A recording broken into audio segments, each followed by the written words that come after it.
là nghệ sinh nhật Yyoch nghệ Maui là bằng nhà hàng Trung Quốc.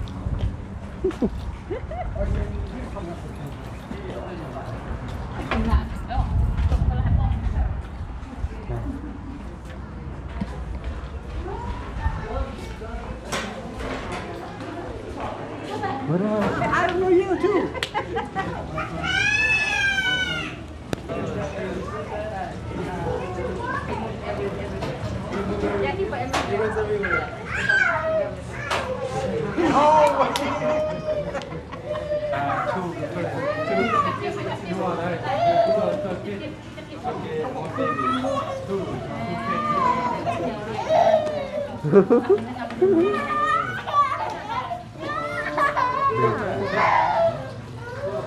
She won't play water. Đủ, cặp đôi này ngon quá.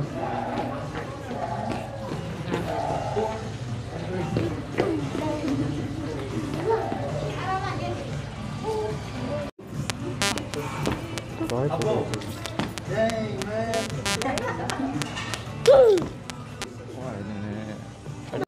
nhà hàng Trung Quốc. Đây là lại nhà hàng Trung Quốc. Before we do anything, let's pray for Brown.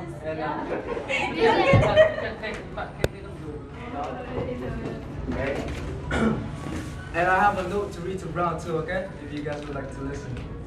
No.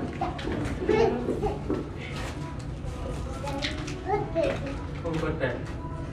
It's my birthday. Daddy birthday. Poka. Bố ngại không đi nặng. Còn lại không, nhưng bị thò sôi tung là... Ghế ơi. Mình mua sữa là... Mới sữa là... Daddy birthday. Oh yeah. Rồi đi ập lễ. Huy lại mà Huy ơi. Ôi đi.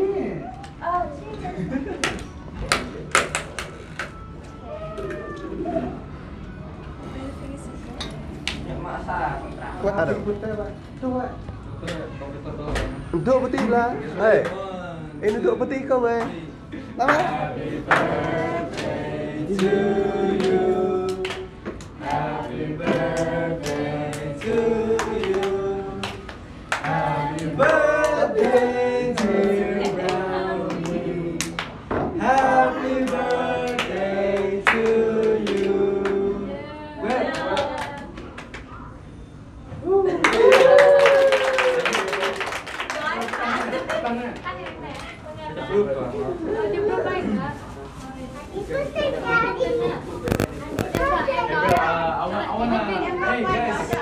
I want you guys to listen to what I wrote down. Bro. Okay, bro. Bro, when we first met, I didn't know what you saw in me, but I'm glad that we met. And I'm glad you asked me to come work for you. Working with you had many challenges. I was very ignorant, acting like I knew it all. But I didn't, and you made me realize that there was still much for me to learn. Even though sometimes we argue, you still saw potential in me and give me many chances for that. I'm very grateful for it. Brown, to me, you are like an amazing friend, an awesome brother, and a great mentor who has taught me a lot of things I didn't know. I thank you, Brown, and I want nothing but happiness and great health for you and your family. There's a lot of stuff that I want to say in English, but you guys, I want to make it short, but I'll say it in Jurai now, okay? Yyoch, company lo, iwalang ko mga inya ko bro ito ko hina lo, company great man company lo, iji yong lo, igap ko, iji ko. Company lo chắc là go play a game now. You're good now.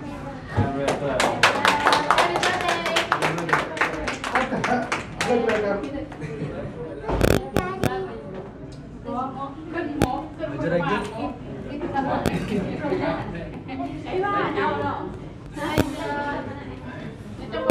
Là print các bạn. Chụp hình hết à. khách là Em mà mình cầm cái đây. Rồi, mình chụp đồng ý. Chụp đồng ý. hả? Không quay rồi. Go. Lên chụp xe. Can you take a picture for me? Straight. There, straight there.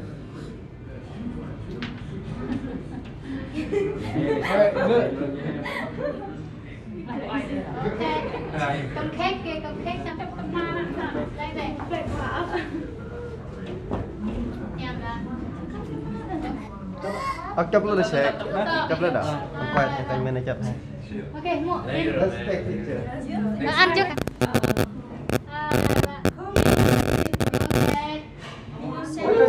Trên.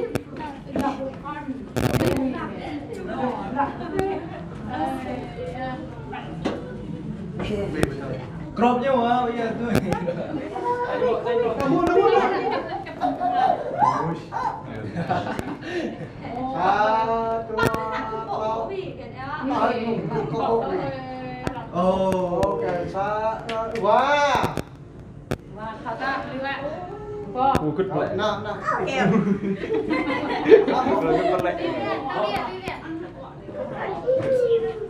Larap ay ni mo. Mau piwala. Baca berapa? Đó. Hấp anh nhá.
Ăn bận mì đắp bậy cho đẹp.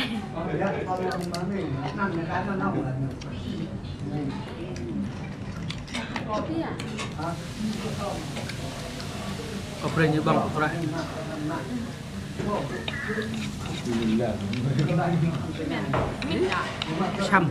Chăm mít.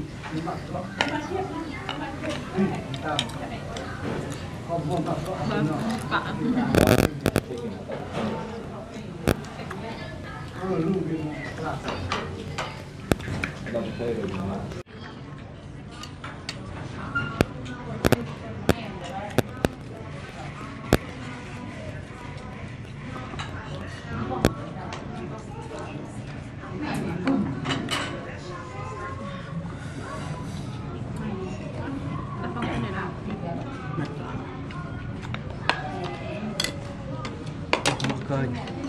Ui.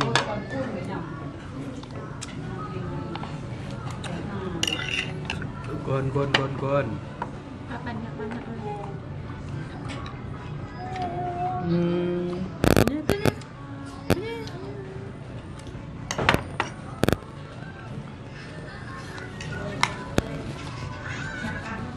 Rồi nhập lại như là kèn như chất trơn lên là khó ghế bật lồn.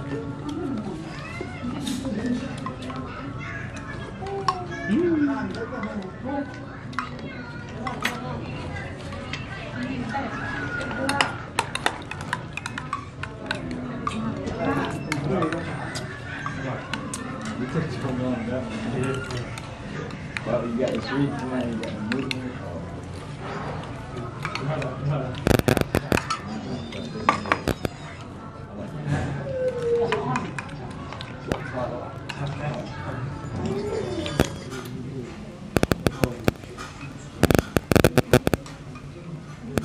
Này qua là Qua chân này ha. Sao ba bạn nó? bóng nó chân qua chân bóng Nó có món nè, món non cái nào?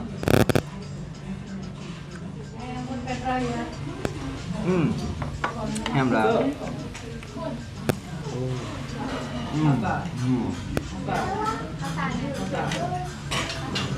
cái chất này phai này rồi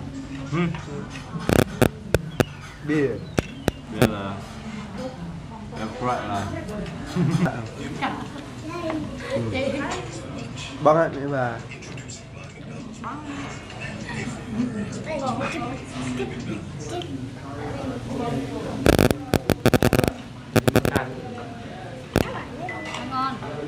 ngon.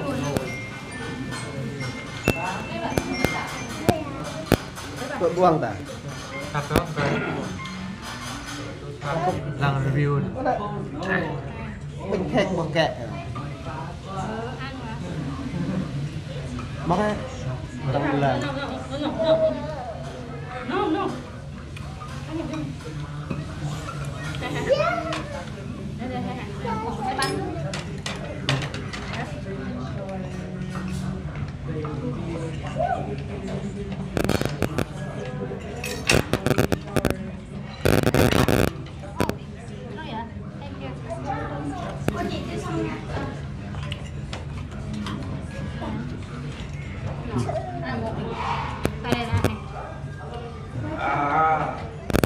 Đây hả?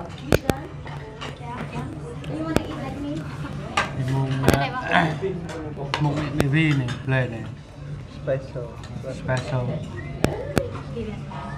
cất màn Pulova, hàng Thụy Sĩ, Mỹ, Thụy Sát.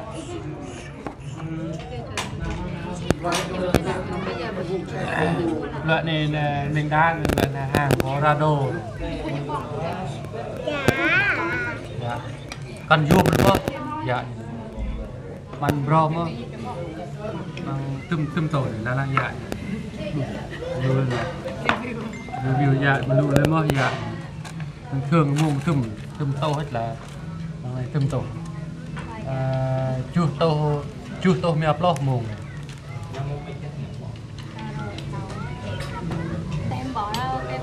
Bỏ ra còn zoom nữa mà rồi ra đặt gọi zoom được kênh chục ngàn mà kênh đang cướp khật ngang gặp thật ra ở dưới là zoom được thật ngang dạ bro đây lại from đây biết kênh lại ở Việt Nam thì chụp tôi mới upload Việt Nam chụp upload mẹ rượu Việt Nam trọ mẹ là trọ. Hôm nay là không phải treo, vì có nhắn tin là treo đi ra này rồi. Thường muông là lại là muông thường bằng một tờ thì nhầm tàu là trọ. Treo nó Thì thiêu ở đây đi thì thiêu ở đây trọ treo từ một màu va rồi màu va rồi qua Việt Nam thọ này Ishi muông vào chân, muông bốc lên.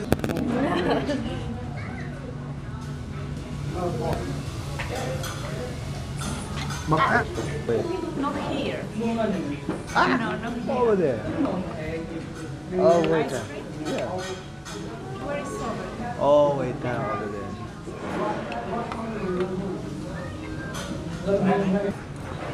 Mua bảo hành, nếu mà mua bảo hành thêm 180 mà. Thật được không?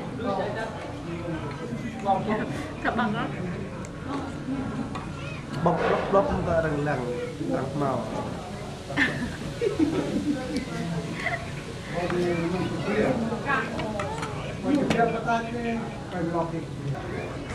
Nang ubang tada.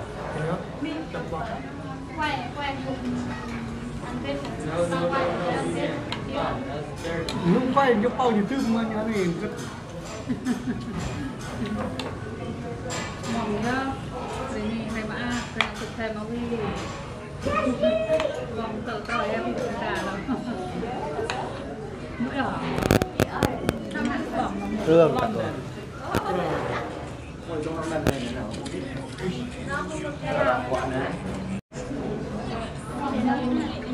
Này là bong là đúng nên là chụp video tới đây em.